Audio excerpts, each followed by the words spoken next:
Boker Tov. Today's daf is daf Mem Hey. In the Nidrim, we learn for a four shlomer for Yom Tov Lipman Ben Borafei Gechaya.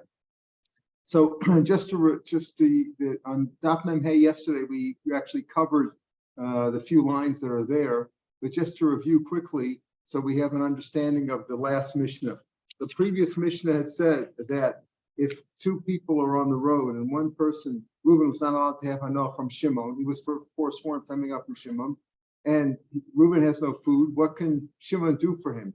If there's no third person to give the food to, in other words, there should be an indirect hanah, so that would be permitted. He can't give it to him directly, so the Tanna Kama said Shimon could put the food on a rock or on the fence or whatever and make it hefker. Rav Yossi disagreed. So the Gemara for the last two blocks was grappling with what's Rav Yossi's reasoning. Rav Yochanan had given a reason. She says because a basic idea in hefker. Hefker does not mean that there's an in-between stage. Hefker means that it's still Shimon's until Reuben picks it up. And therefore, he doesn't allow you to, doesn't allow Shimon just to put the food down on the rock and be mafker it and then give it to Reuben, because that's also Reuben's getting it directly from Shimon. There is no in-between stage. That's what Rabbi Yochanan wanted to say to Rabbi Yossi, but we disproved Rabbi Yochanan 2 days ago. But the Gemara in yesterday's Daf Memdala tried to continue asking questions as if we still held with Rabbi Yochanan's opinion, and we came out that and we went on with that discussion about Rabbi Yossi. The Tanna Kama says hefker is an in-between stage. If I mafker something and put it down, it's not mine. Now it's ownerless. Then when somebody else picks it up, it belongs to him. According to Rabbi Yossi, there is no in-between stage. When I mafker something, it's really still mine. I could take it back until the other guy gets it. So he's always getting it directly from me. That was the opinion that we went with, that Rabbi Yochanan tried to say in Rabbi Yossi, but we disproved it. But according to the way we asked the kasha, what about this Mishnah which says, other Mishnah says mashma that way you can explain according to Rabbi Yossi. What about the Mishnah that says that if you're mafker your kerem, your vineyard, the next morning you get up and you claim it for yourself, you harvest it, you have to you have all the things that you chayav, parrot, olos, shilka, pay, all the things you have to give to the poor, but you're potter for meiser. Why are you potter for meiser? If you're mafker, according to the Rabbanan, okay, you're mafker. Once you're mafker, it's hefker, and hefker is potter for maser. But according to Rabbi Yossi, that it's really still yours until somebody else picks it up. So if you picked it up the next day, it's really still yours. Why are you potter from hefker? So the Gemara's first answer was enechanami. That can come out like Rabbi Yossi. The Gemara on today's daf, Memhei, starts off at the top of the page by saying, again, Iboy saying from the top of Memhei and Aleph, meaning now we're retracting a little bit. We're saying that Rabbi Yossi doesn't disagree, even according to Rabbi Yochanan's opinion of Rabbi Yossi, that Rabbi Yossi holds there's no in-between stage. Even so, Rabbi Yossi agrees if it was made a proper hefker in front of 3 people. We're only talking about if you're mafker it in front of 1 or 2 people, like when the guy was out on the road, he's mafker to this guy, then it's really not hefker. It's not really hefker. It really belongs to me until he picks it up, so he's getting it directly from me.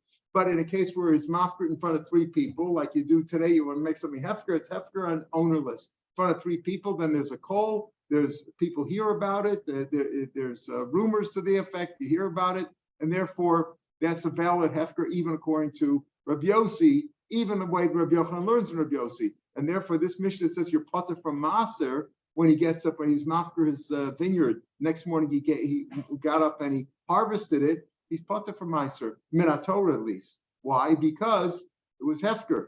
Okay, Amnam, the rabbi said, we had that idea the other day too, that it doesn't take effect for 3 days as a waiting period to avoid criminals who are just going to be mafker in order to get out of maser. It still belongs to them for 3 days. So that's Rabbanan. Midrabbanan, it's still there's no chayiv and maser. But midaraisa, as soon as you're mafker something, you're potter from meiser. And this commission was talking about midaraisa. So this answer is he boys him harafker ban pay tribe right to in front of 3 people, even Rabbi Yossi's motive. Dam Rabbi Yochanan shum yosar. I call him after pnei shlosha. Have a hefker. If pnei shnaim will have hefker. If you're mafker something in front of 3, it's hefker. In front of 2, it's not hefker. Rabbi Shubin Levi says no. Tvar Torah filu be'echad have a hefker. According to Rabbi Yochanan and Mishum Yosarik, it's not hefker min Torah unless you're mafker in front of 3 people.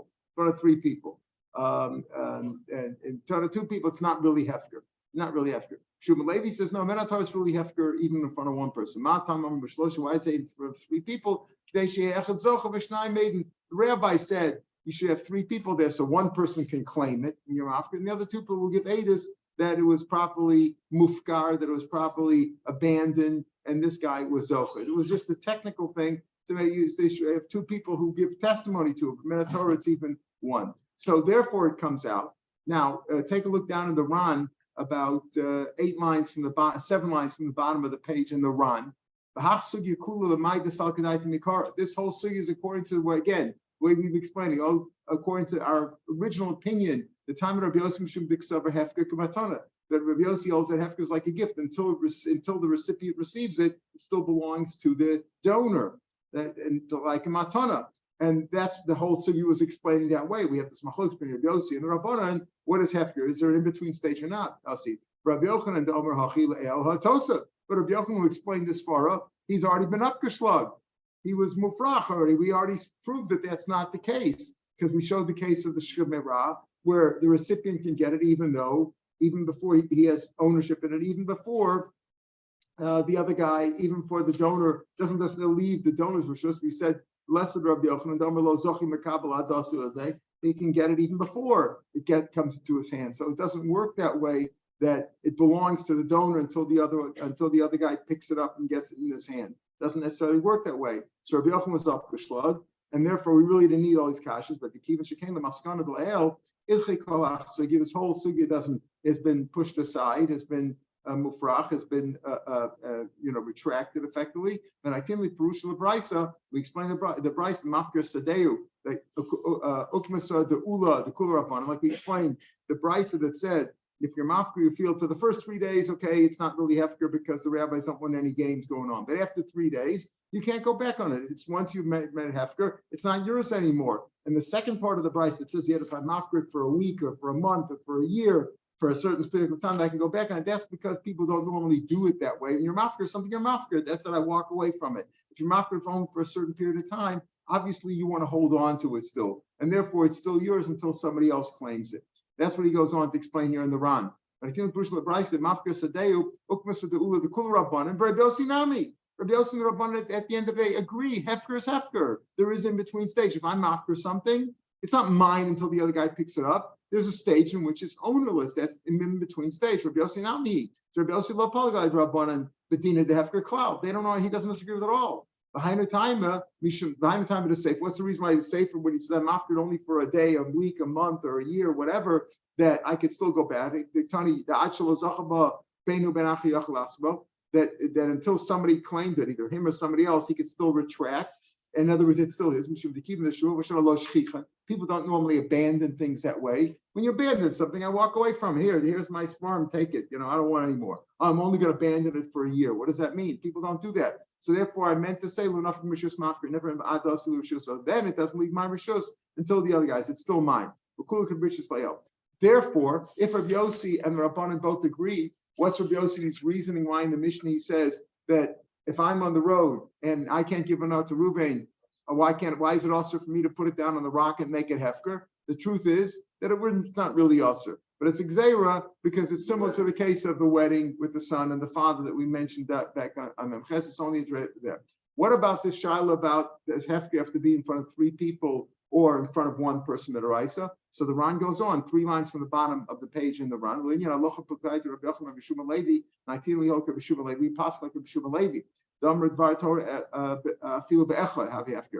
mafkir in front of 1 person, but you have to do it in front of 1 person. You just can't say it to yourself. You have to mafkir in front of 1 person and say, I abandon this. What's the reason? 3 from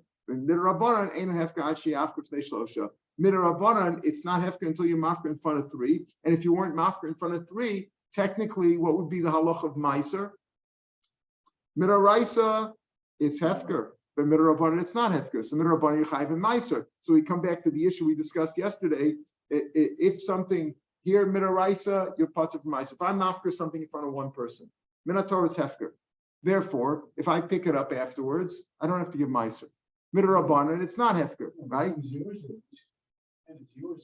But when you're zoch with something from hefker, you don't have to pay. That's a special law. You don't have to give meiser because it's eliminated from a pasuk. Pasuk nishmar. As soon as it was abandoned, there's no longer chayiv and meiser. That's the rule. Even when someone else picks it up, they don't have to pay that for meiser. Right. You don't have to give meiser. If I give you something, you chayiv, and I haven't taken from meisers, you have to take from meisers. But if it was hefker in between, Pasuk says you don't have to give meiser.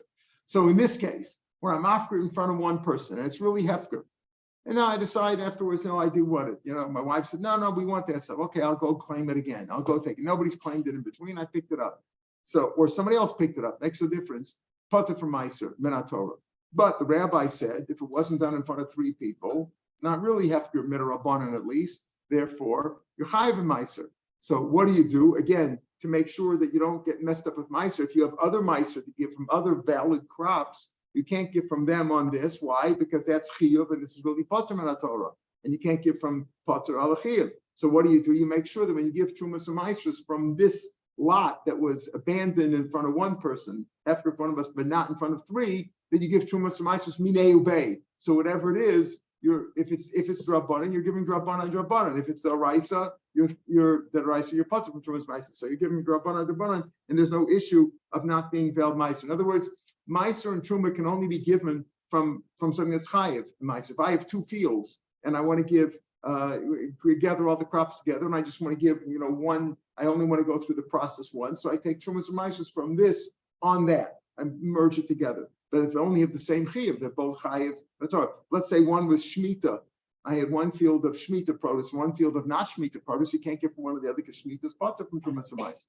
So the same way, just like hefker is potter from trumas and meisers. So that's how we come out with the end of the parak. Proper rule of that up here at the very least in front of somebody. Correct. That's what I said before. You can't do it with bein olam and atzmo. Why? But I don't understand. Hefker.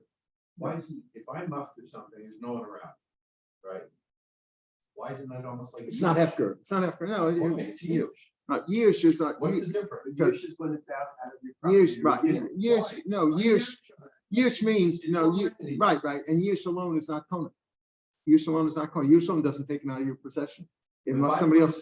If you give up on it and nobody else claimed it, it's still yours. Yish, we learned this in Baba Kama. You have to have Yish and a mice of somebody else being acquiring it. So if nobody else picked it up, if somebody else picked it up and you're miyayish on it, you lost it. Fine, correct. Then it's that because you have Yish on this. But if you're not, Yish is I gave up looking for it. I wanted it, but I can't. I just gave up. This is where I'm actively saying I don't want it. I don't want it. When I say I don't want it, active is only if you did it in front of somebody. Also with Yish, how do you know that the owner was miyayish? Presumably, no. He also was miyayish in front of somebody, and he said, I give up. So it could be there also. You require at least something unless I do it in front of somebody. Correct. In front of one person. I don't do it. Someone picks it up. He has to give it back. Yes, to give it back to me. It's still yours. Correct.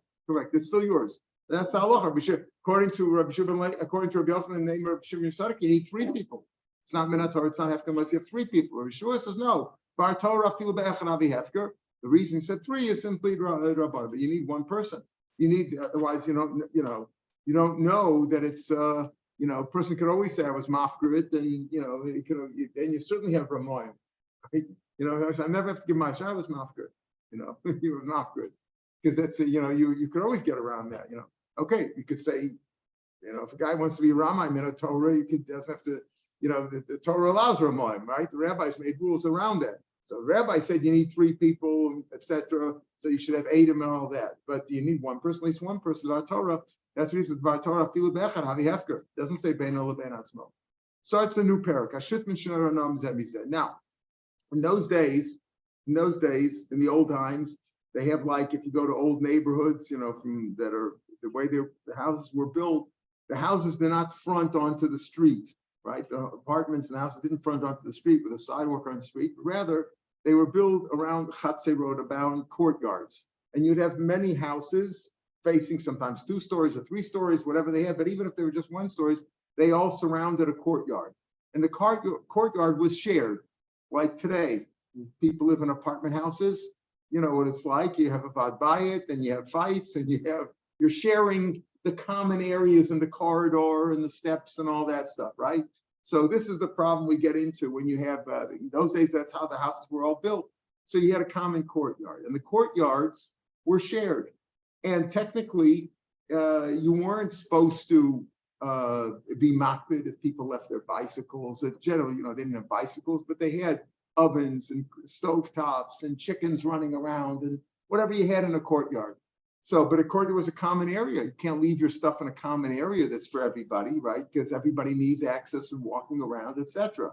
However, there was a general agreement among most of these dwellers. There were at least two. We're talking about when there's at least two people sharing a chutzner. There could have been 10 or 20 also. There was a general agreement that people were not makbid about those things because everybody needed to cook. They didn't have kitchens like, indoor kitchens like we have today. They have, many countries you go to, you see where they cook outside because otherwise the houses would all be burnt down. They didn't have places to cook inside. So all these things were kept outside. So in general, if somebody's makbid, they could say, listen, I don't want your stuff out here. Get it out of the way because I need access. But people weren't makbid because they had no choice. That was a general idea. Now what happens, because people interact with one another, so you never make a neder about somebody in China that you have nothing to do with. You make a neder about somebody that you're involved with, right? Or sick with. On a daily basis, especially, right? So here what happened is two of the guys, Reuben and Shimon, got upset with one another. And we're assuming now that they each made the neder. Now, it could work in both ways. It could work at each one for bad usage of the chutzner, of his share of the chutzner to the other guy, each guy said himself, I don't want to have enough from your share of the chutzner, and I don't want enough from your share of the chutzner. So this gets into the question of what is a shutaf? What is a partner? Do you each own half, or do you each really own the whole thing? So the general idea of partnerships in the Torah is that not common law. Common law could say you own half and you own half, right? Depending on what the agreement is, whatever the rules are. But the general idea of shutfim in the Torah is they each own the whole thing. You each have a share in the whole thing. That's one of the reasons why shutfim David of it. In common law, if I'm a shutfim for somebody and I get up, we have a corporation together, we own a company together, whatever, and I go and I sell it. If he didn't sign on to it, he didn't know without his knowledge, doesn't work, right? Because he has a share too. But in halacha, shutfin my David of it. Each of us have rights. The other. Yeah. In other words, in a partnership, common law, forget about a company. Yeah. In a partnership, each owns a share of the whole. A share of the whole. Yeah. Share of the whole, but he can't sell the whole thing. Oh, he could. Okay. So he could each sell the whole thing. He could sell the whole thing, whatever the rules are. But in Torah, you can't. The Torah tells us each one really owns the whole thing. So how does this work here? If each one swore that he's not going to have enough from the other guy, so how could he go into the chutzner? If you go into his own, he can't even get to his own house. How is he going to go into the chutzner there? So first of all, we're assuming over here, it says, what is the Mishnah? They can't go into the chutzner at all. But what do you mean going to the chutzner? Am I really having enough from you? I'm just walking into my house. What I know am I having from you? So we go with the sheet. We had this before in Hanan. The Ksavar Haitana Vitor Osir Badar Ana. The top line in the page, the Ran says that even being mavater, things that people usually give up on, people are relaxed about that. They're not makbid about one another, right? They're not particular. They're mavater on small stuff, but when it comes to being when it comes to a neder, even on small stuff, they don't give up. So Shitman Shana Nazar says the Tanakama, the Rabbanan, they can't go into the chutzner. What is their option? What's their option? Go to court and try to work it out. Now the Gemara is going to say, and tomorrow's Gemara is going to say, we're speaking about a chutzner which is so small that there's not enough to split it up. In the Zika and the Baba Kama, we see over there that if there's a fight that goes on, or let's say there's two partners, each one has a share, two shutfim, they each have a share in the chutzner. A simple case where there's two of them, and there's enough room in the chutzner to split it up. So okay, you take your half and half. So that's what you do. You split it up. The Gemara says how much you have to split up. There has to be enough room for the 4 by 4, 4 amos by 4 amos for each of them. Besides the doorway, you have to have access to the door. Besides each door, you have to have opposite door 4 amos. You also have to have 4 amos extra. So if there's enough to split up, fine, you split it up. But here we're speaking about when there's not enough to split up. That's what the Gemara is going to say tomorrow. The Gemara clears that question. We're speaking about whether there's enough to split up, but when there's not enough to split up, but he's moda, that it's moda because there's no choice. No, we came out that it's machlokes is when there's not enough to split up. But if there's enough to split up, everybody agrees that it's usher, meaning you can't go in, work it out, split it up, go to court, split it up. Rav Elazar ben Yaakov Omer no zeh nechnas achshav v'zeh achshav. Oh, so let's see. There's machlokas here. There's machlokas. So let's understand how it works. We're going to see the Ran. First, let's understand the machlokas. The Chachamim say, when in a case like this, where Reuben and Shimon both swore having enough from one another, and there's no way, the way the Gemara comes out, to split it up, because there's not enough room to split up. If you split up and you give me one step here, I can't move, it's not going to help anyway. So if there's not enough room to split up, it's also, they can't go into the chutzner, meaning they can't take a helicopter and get into your house. If the only access is from the chutzner, too bad. You can't go in, or go to the rabbis being matzah netter, but you can't go into your own house. That's what the Chum say. Why? Because each one owns the whole thing. So we'll talk about what does it mean each one owns the whole thing. Oh, Rav Elazar ben Yaakov says, so that's the question. That's the question. When you go in, are you going in on the other guys? Because he owns the whole thing too. Rav Elazar ben Yaakov says no. Rav says yesh breira. Rav Yaakov says no. Even when I swear, we each swear from one another, we can't have anah. We can go in. I'm going into mine. You're going into yours. Since I own the whole thing and you own the whole thing, so when I go in, I'm walking in on mine, and when you go in, you're walking on yours. That's what Elazar ben Yaakov holds. He holds yesh breira. Yesh breira. The Chacham say no, ain breira.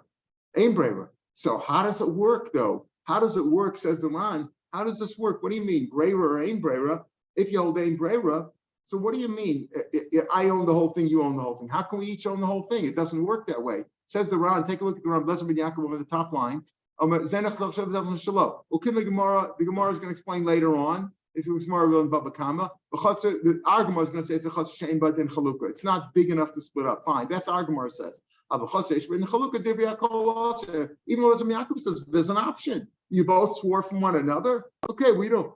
Elazar ben Yaakov doesn't want to necessarily enact breira. He doesn't want to enact breira. So he says, if there's no choice, I'll say, okay, when I go in, I'm going on my share. When you go in, you're going your share. You're not having enough from me. I'm not having enough from you. However, if there was an option to split up. The Gemara in Baba Kama, Parak Shosh and Ekosapar in Baba Kama, Ukim Putai B'yesh Breira, Ein Breira. The Chum say Ein Breira. Ein Breira. You can't say that when I'm walking into mine, I'm walking. And this is a better case of Breira. The Gemara advances later on. Why? What's Breira normally? Breira normally is, you know what? It's Friday night. I forgot to take Trumas Maestris on my barrel of wine, and I want to make Kiddush. So I say I can't take Trumas Maestris on Shabbos because I'm being metak in the midrabanan. It's also to fix it, to make it usable on Shabbos. So what do? I say, you know what? In this barrel, I'm going to take out 1 cup of Matzah Shabbos. That's for Truma. Then I'm going to take up a few more cups for Meiser, right? For Meiser.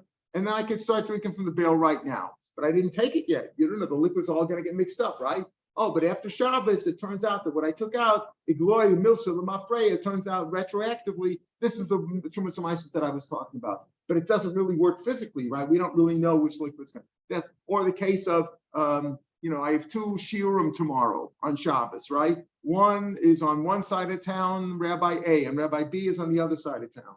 And when, if he comes in this direction, I'll go to him. And if he comes in that direction, I'll go to him. So after Shabbos starts, Igloy Milsa, he went to this section, so that's where I want my Erev to be, so I can walk there. I can walk there to hear the shiur. Again, it's something that's going to take place later on. Igloy Milsa Mafreya.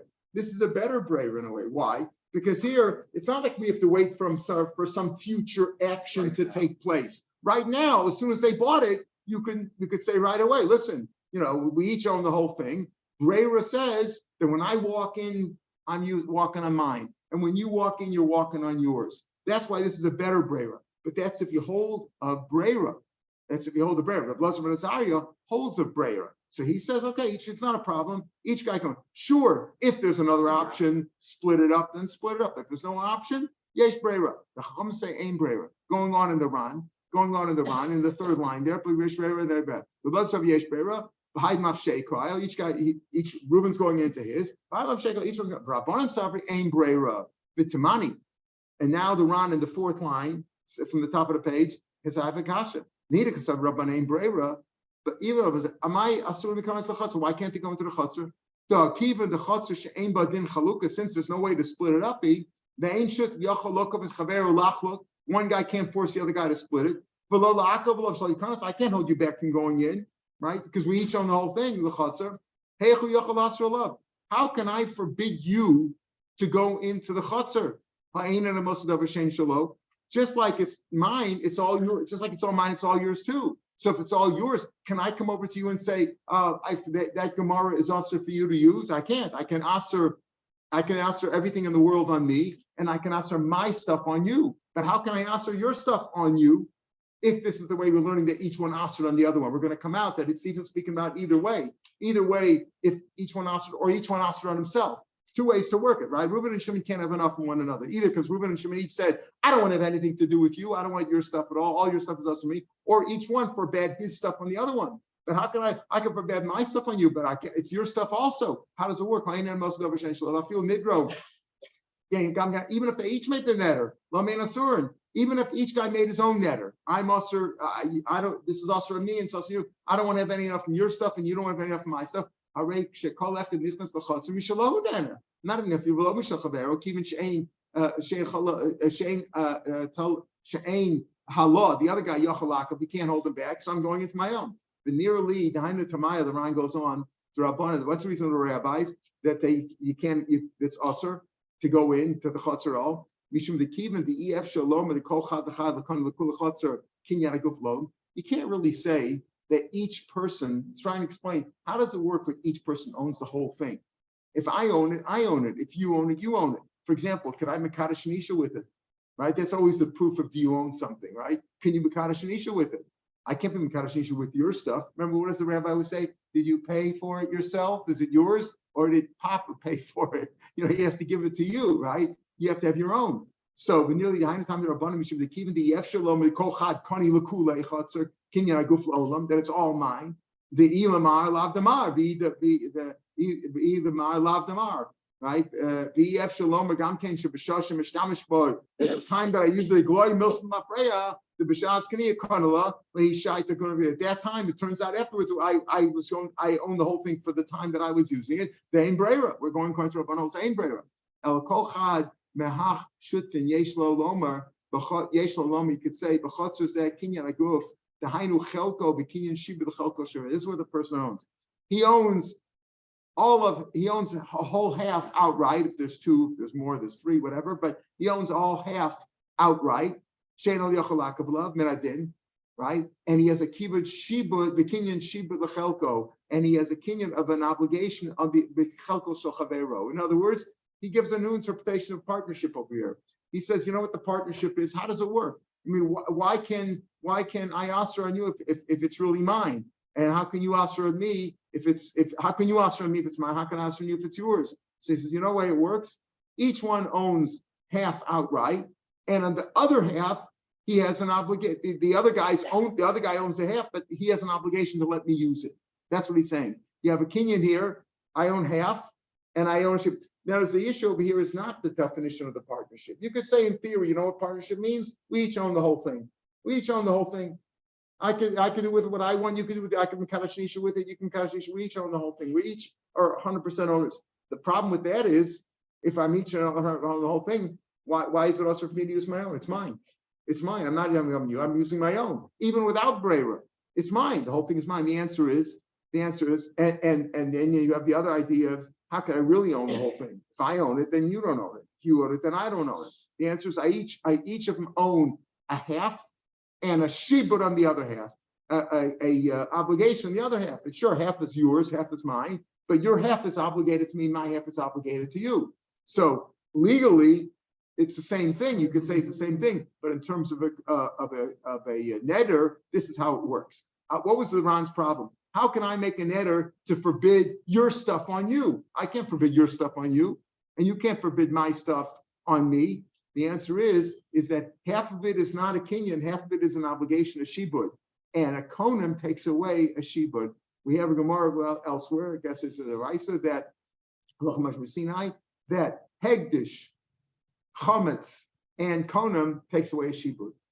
Right, takes away a shibud. In other words, if I owe you some bread and Pesach comes along and chametz, I don't owe you the bread anymore. You don't have a shibud on the bread. Because chametz, the rule of chametz takes it away. The same thing with hegdish. If I owe you some money and I makdish the money, it goes to makdish. How can it go to hegdish? It's you have an obligation to it. I have an obligation to give it to you. That's the way it works. That hegdish, chametz, and kodim takes away the shibud. That's what the Ran goes on. And the second of the wide lines in the Ran Each guy has a kinyan aguf on half, a kinyan shib bechelko shechaver. She'ein Allah yochal akav, then he can't hold him back. Afagav delo kani legufa. I don't really own the other half. Half of it is yours, but you have an obligation to let me use it. The also kinyan shibud sheishlo al chelko shechaver. The shibud that I have a shibud. I own half, and there's an obligation that you have to let me use the other half.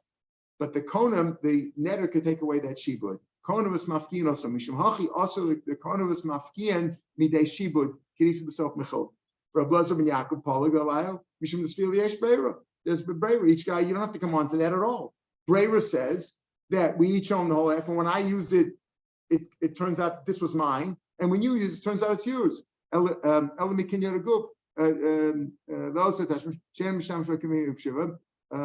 the place here. Rav Meir ben Yaakov, and the fourth of the wide lines. And the kol shah v'shah shenichs l'chotz b'nafshei ka'el v'guf l'chotz k'nil gami lo'osa tashmish she'en mishtavish b'kinyan shibidol me'kinyan guf. Right? Shekol shani yochol lomer sheish kol echad gunya guf guf and roy lomer kinyan. He doesn't want to go into this business about the shibud and obligation. As long as he owes yesh breira, that's good enough. Now, hava. How does the That's Allah Mashmi Sinai. Yeah, it's shibud. That's how it does. Somebody else's shibud. Yeah, that doesn't make any difference. It takes the rights in it. No. I have rights. Let's say we're partners. Right. I have rights to your half. Right. I have rights to your half. You have a shibud. Yeah, I have a shibud. You can take away that obligation. You have an obligation. 11 years half. That's how it works. Or you're makdashit. Let's say I was makdish my half. Same thing. Takes away the shibud. Yeah, no, makdish or chum. If it's chametz, hegdish, chametz, and konim takes away the shibud. That's halacha l'mashmi Sinai. That's how it works. Takes it away. Not a svara to it. Takes it away. It overpowers it. It trumps it. Now, before we get to what the halacha is, so we have here machlokes between the chum and Rav Meir Yaakov. Shutfin who made the netter, talking about a place that you can't, it's not big enough to split up. There's no other option. Each one forbade the other one. Again, how does it work? So the Ran gives us explanation about, that I own half and I have a shibud on the other half and you have that, and therefore the netter takes effect. His question is, how does the netter even take effect? Rav Meir Yaakov says netter could take effect, but it doesn't make any difference in terms of usage. Sure, I can't have enough from you, you can't have enough from me. But when I go into the chutzner, I'm not having enough from you. I'm having my own chutzner because yesh breira. When I go in, turns out that I own this whole chutzner. When you go in, you own the whole chutzner because yesh breira. Now, Shneim Asurim, that's in terms of walking into the chutzner. The Chum say you can't, Rav Meir says you can't. Shneim Andaf Membav, now the mission. Shneim Asurim Lahamit Bechaim Tana V'Legal Tana. What about the usage we talk about in general that we said, people usually mavater on that, but if you make a netter, we said the Ksavar Haitana Vitor El Sabrana. Yeah, normally people give up more and say, yeah, you can raise your chickens there, leave your bicycle there, put your stove there. There's no options. But over here where they made a netter, then they can't, because then you're having it all. So I can't leave my stove or my chickens running around there because I'm having an off from your B'Shem Masur. No, according to the Chacham at least, right? You can't have an off from that because let's say it wasn't a case where they both forswore. Just Reuben couldn't have enough from Shimon. Okay, so then he couldn't go into the Chatzor. Yaakov says no. If let's say Reuben can't have enough from Shimon, Shimon didn't make an edit, he's not going to have enough from Reuben. Just Reuben made an edit, he's not going to have from Shimon. So Reuben can't go in there according to Tanakama. Why? Because he's having it off from Shimon, like the Tanakama, having it off from one another, right? It's his own also. Again, the netter takes that away. Netter overpowers the shibud. Rav Meir Yaakov says, no, Yachalom, I'm going into my own because he holds breira. He holds a breira. Rav says, Yachalom,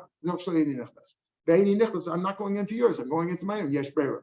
The kofin as a noder. Now, let's say we're assuming now. I told you before that it can work two ways. Either Shimon said to Reuben, you can't have enough from me, and Reuben said to Shimon, you can't have enough. Or each one said, I don't want to have enough from you on my own. If Reuben said, I'm not going to have enough from you, kofin as a noder, because chalko, you should sell a share. He could just say, even according to Rav Meir Yaakov. Why? Because there's an option over here. You forswore you're not going to have enough from Shimon, and you're sharing a chutzner with him.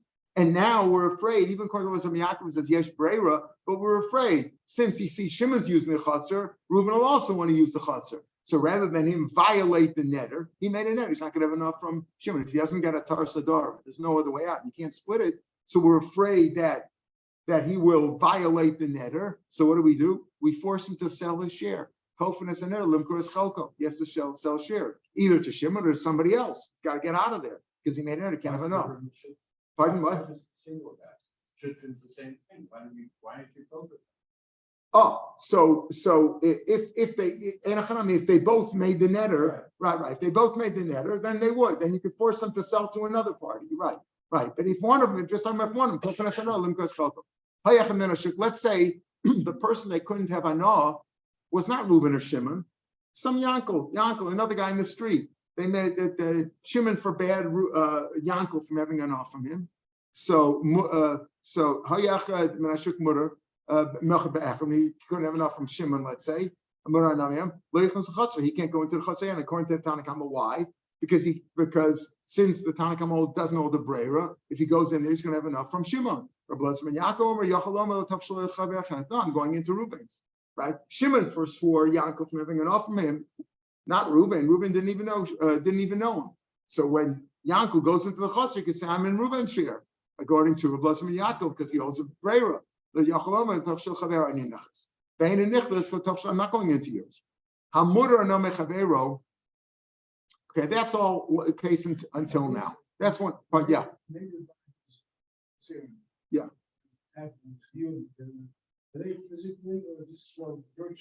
Okay, so as we said, the Amish is speaking about a case where it's not big enough to split up. It's not, you can't split up the chutzner. There's not enough room there to split up. There wouldn't be enough usage for either one. That's when we say these rules. According to the Hanakama, they're both also to have anah. They can't use the chutzner until they find a exception. In that case, let them both sell it. Or if they each made the neder, then you can force them to do it. Or it's tough luck. Work it out yourselves, boys. According to you said, if they both made the neder, yeah, they're both stuck till they sell it and do something. But if one guy made the neder and the other guy didn't, so then the bezin could force the one guy because you're causing the problem. You're the one who can't go in, and we don't want you to be over there. So we force him to sell, to sell a share. If there was enough room for them both to split up, that would be the best option. Split it up. But we're talking about a mission where there's not enough to split it up. But if they split up, it's physically splitting it up. There's no virtual. Virtual is that we're talking about according to Chacham that they each own the whole thing, right? Shutfin by nature means that you each own the whole thing. Virtually, they each own the whole thing. So Rav Yaakov says, since they each own the whole thing, when each guy goes in, he can say, I'm going on my share, I'm not going on yours. But the Chacham told, we don't hold the Breva. Don't say that virtually, I went into my share. So how does it work? So it works that I can't go in and you can't go in. How does the netter, what bothers the Ron is, how does the netter take effect? How does the netter take effect? Because since we each own the whole thing, you own, how can I forbid you on your share and how can you forbid me on my share? And the answer is we each really own half and we have a virtual obligation that we're owed to use the other half. So it works, the netter works on the virtual obligation. Now, before we get into the next case in the Mishnah, we're not done with the Mishnah yet, because there's really several Mishnayos. Before we get that, what's the halacha? So the Gemara is going to say, on Amid Beis over here, tomorrow's daf, the halacha is like Rav and Yaakov, that each guy can go into his own. Each guy, two guys made a netter, like it said, each guy can make it. Now, could be that even if each guy made the netter, but no one's worse than the other guy. If one guy made a netter, so he said, you know what, we don't have to be over. Even according to Rav and Yaakov, you say force him to sell. But if each guy made the netter, I'm on you, so why is one stronger than the other? So Rav and Yaakov says that each guy can go in. Why? Because yesh breira, but we don't paskin breira. We paskin generally ain breira min Torah. The Ran asks this kasha. Take a look at the Ran still on Amid Beis. So you see the Ran about 10, 12 lines into the wide lines there, where there's in bold type. You see the word ve'ika in bold type. In mine, it's in bold type. I don't know if it's in your ve'ika. Ve'ika matcha keep to apply to a blazer. And as I said, Ron explains elsewhere that it's a better breira here, right? This is a better breira because you know already what it is. It's not you have to wait for some future event to take place, but still it's breira. How can we possibly the Gemara and Amid Beis was going to possibly Rav and Yaakov this feel that yesh breira of Perak Mashil and Beitzvi Lanasikna the Chilas Le Rav Oshia breira b'Dal Raisa Avu Rabbanan Islay. Right, you also breira min Rabbanan, but not b'Dal Raisa. So how do we paskin like Rav and Yaakov if we hold ein breira min Torah? Because the hacha halach Rav and Yaakov below me tamei. We hold it not because of Brera and Brera. Why? The Eus over the Eish Brera. The Vitor also Rabbanar, I know, like the Mishnayos have been saying all along. Banan sphere laid the Ein Brera. Vitor sphere the Mutter b'Mutter Ano. This whole business over here about having Ano, yeah, things that you can't have Ano directly. You can't give me food. You can't do me a favor. But things where people are mavater on, people that give up on, people. What's a good word for it in English, Michael? People just, they're not particular about, doing something. You walk on my sidewalk. What do I care? You walk on the lawn. People don't care about that. It's called vita. You're mavater. You always give in. You give in on those kind of things. We hold vita is mutter b'mutter ano. And therefore, even though each one forswear everything else from the other, okay, you can't come into my house, you can't eat my chocolate, you can't take food from me, can't borrow my car, can't do things like that. But just walking on the land, walking in the chutzner, or leaving my chickens there, which everybody does, or leaving the oven there, everybody has their ovens there, that's vitur. And vitur is mutter b'mutter ano. Even though I can't have enough from you, the things that are about them, yeah. No. I'm just that's extraordinary. Yeah. Well, that's a real kiddush.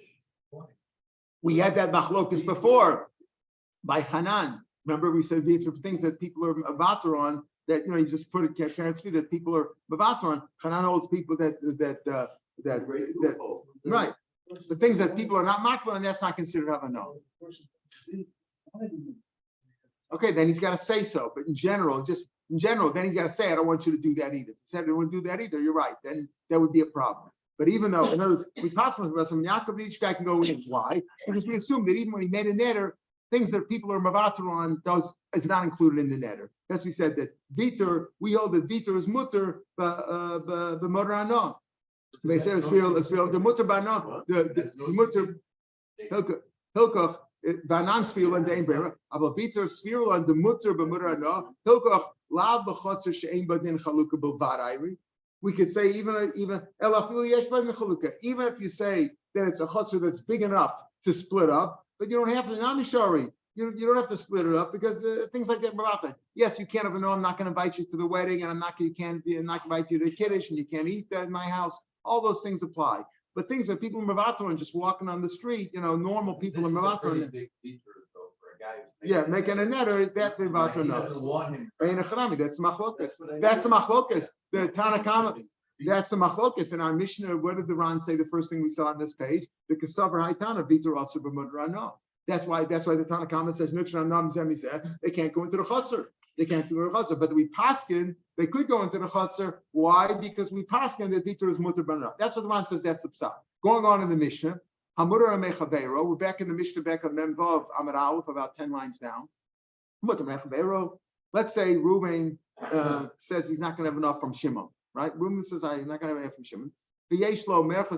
Turns out Shimon owns the bathhouse and the olive press in town. Now, in those days, if you didn't have a bathhouse, you didn't get clean. And if you didn't have usage of a olive press, you didn't have any olive oil.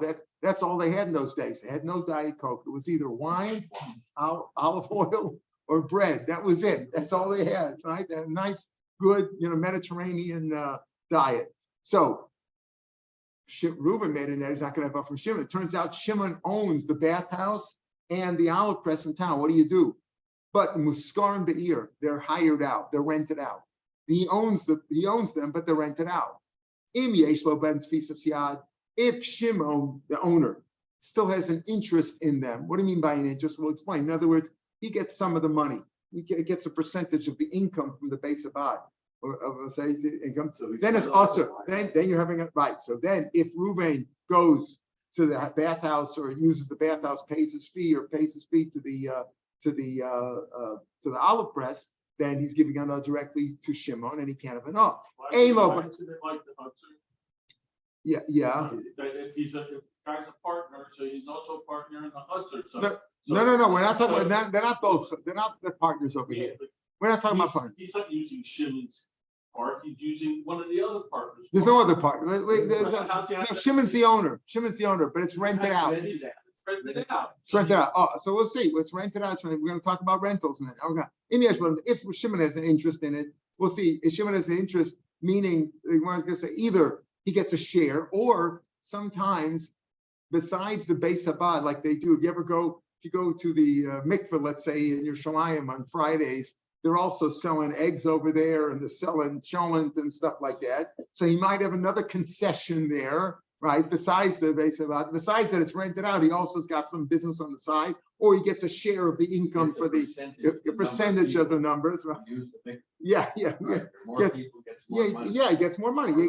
He gets a percentage of the income, right? So if he's getting a percentage of income, so then if you made a net, you're not going to have enough from Shimon. You can't use the mikveh, you can't use the bathhouse, you can't use the olive press. So but if he has nobody, so all he has is a flat rental. He has a flat rental. In other words, if Shimon's rented it out for a flat fee, then Shimon gets no particular pleasure or income, whether more people use it or less people use it, and any fee that Reuben would pay would not give Shimon anything. So again, then it's mutter. So the Gemara is going to talk more about this, but here's the chiddush. The chiddush is that even though he owns it, when you rent out something, right? When you rent out something, this gets into the ownership and rental business. When you rent out a house to somebody, so what are the obligations, right? It's all, if I get no income from you, you have rules. Can you sublet it out? Can you make money on it? All that kind of stuff. If it's rented out for a flat fee, Shimon gets no enough from it, then Reuben can use it. Another case. In this case we had before. I make a neder, your house is forbidden for me forever. I never want to have any enough from your house. Or if I ever buy your field, I don't want to have any enough from it. So Mace Oshemachulacher, let's say the owner died and now it's owned by his Yorshim or somebody else has it. Or he sold it to some Oshemachulacher, Mutter he's allowed to, because I said, I don't have enough from your house or from your field. If I ever buy your field, I don't want it. I don't want to have enough. But he says, if he said, so then he's allowed to, because it's no longer that guy's field, that guy's house. Let's say though, he says, I forbid Hanoah for me on this house. He didn't say your house. This house, or Sada Shani Lokech, or this field, if I ever buy it, I never want to have enough from it. Then even Meso Shemachu, even if the owner died or sold it Bachla Acher, why? Because he made an eder on this house, this field. If I made it on your house and your field, it's not your house, your field anymore if you died or sold to somebody else. This is the halacha we said before. These are all different Mishnayos. And tomorrow's Gemara is going to explain further about the Mishnah. We said about, is it has chalukah or not a chalukah? What is tfisas yad? Again, it's a very simple Gemara to one of the Ran that what is tfisas yad? If you get a half, you get a share of it, a third, a quarter, even less, or some of the Ran is a gift that it's baked over these. You got an egg concession on the sand over there. All that stuff explains further in the Mishnah. Tomorrow's daf is on the podcast. If you listen to the podcast, though, I said at the beginning there that. At the end or at the beginning, I forget, I said that I won't be there for the next 3 days. That was 7.5 years ago. I will be in Mitzvah Shem on Sunday. On Sunday, we'll pick it up on the top of Mem Zion. Have a good Shabbos, everybody. Hopefully.